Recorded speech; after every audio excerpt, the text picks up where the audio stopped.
대출금리가 인하가 된다. 이자 부담이 좀 줄겠네.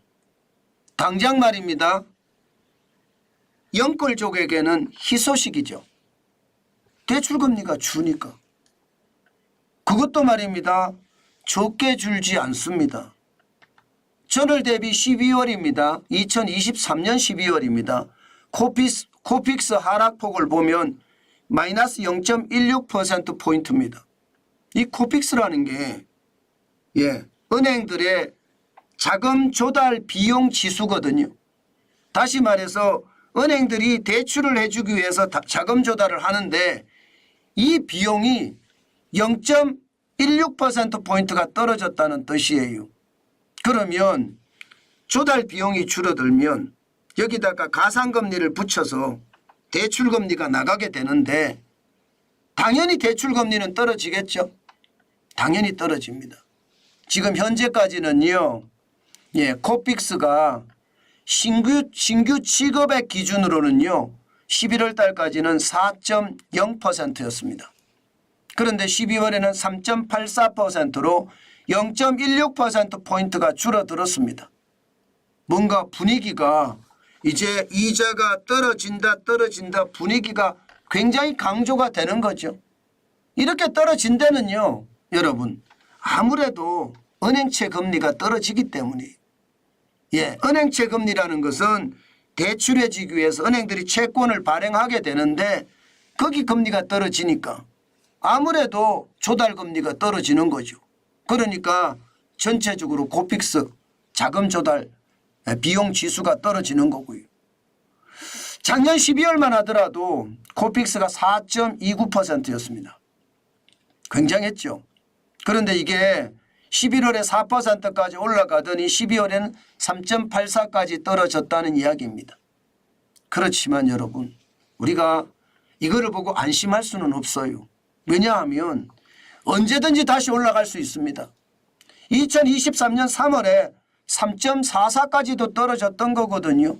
이것이 4월, 5월, 6월, 7월, 8월, 9월, 10월, 11월까지 올라가면서 4.0%까지 올라갔었기 때문에 안심할 상황은 아닙니다.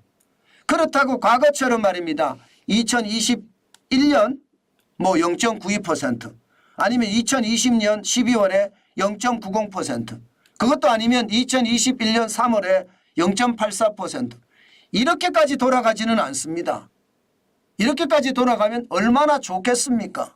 그런데 절대로 과거처럼 저금리로는 돌아가지 않습니다. 이제는요 고금리가 일상화된다는 뜻이에요. 이자 부담이 줄긴 줄어들지 모르지만요 여전히 고금리 이자 부담이라는 뜻입니다.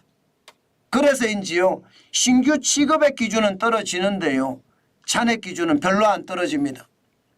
잔액 기준은 보시는 것처럼 0.02%포인트가 떨어졌습니다. 11월에 3.89%였거든요. 12월에는 3.87% 얼마 떨어지지 않았습니다. 이게 말입니다. 과거에 2023년 10월에 3.90%가 최고였거든요. 지금 최고에서 그렇게 차이가 나지 않습니다. 잔액 기준으로 봐서는요.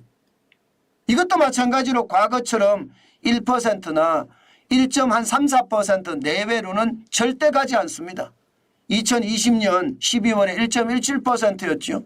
2021년 6월에는 1.02% 있습니다. 이렇게는 가지 않습니다.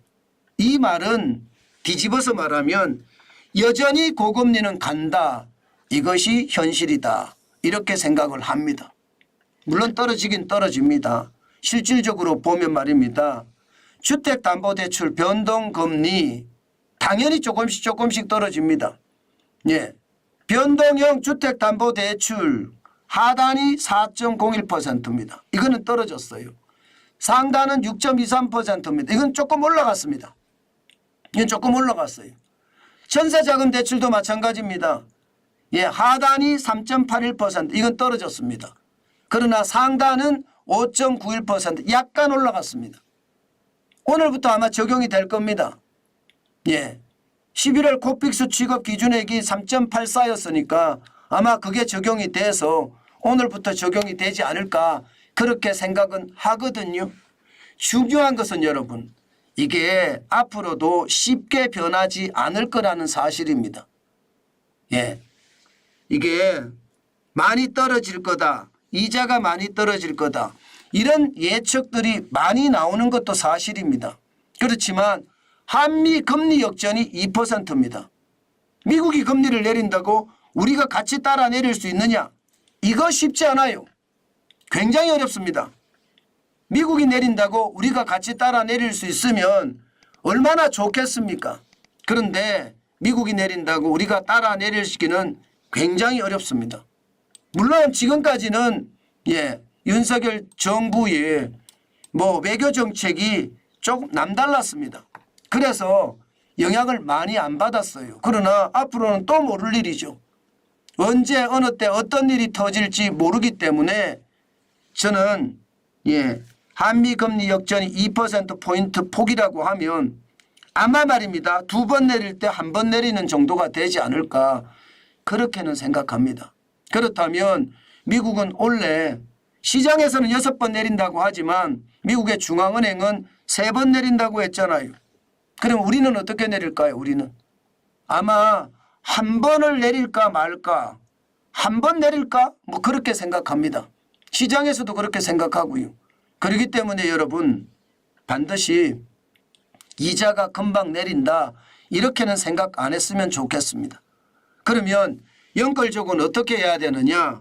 저는 늘 말씀을 드려요. 내가 버틸 수 있으면 버티는 거다. 투잡 아니라 쓰리잡 포잡을 하더라도 내가 원금과 이자를 낼 수만 있다면 끝까지 버텨나가는 거다. 저는 버텼거든요. 저도 버텨서 집을 마련했었습니다. 저는 IMF 때 집을 마련했는데 기왕 시작한 거 말입니다. 독하게 마음 먹고 집을 연끌해서 샀다면 도저히 불가능하다. 연끌해서 내고 나니까 이자 원금 내고 나니까 쓸 게 아무것도 없다. 그런 최악의 상황이면 몰라도요. 아니 최소한의 쓸 게 생기고 최소한의 교육비만 생긴다면 무조건 버텨라.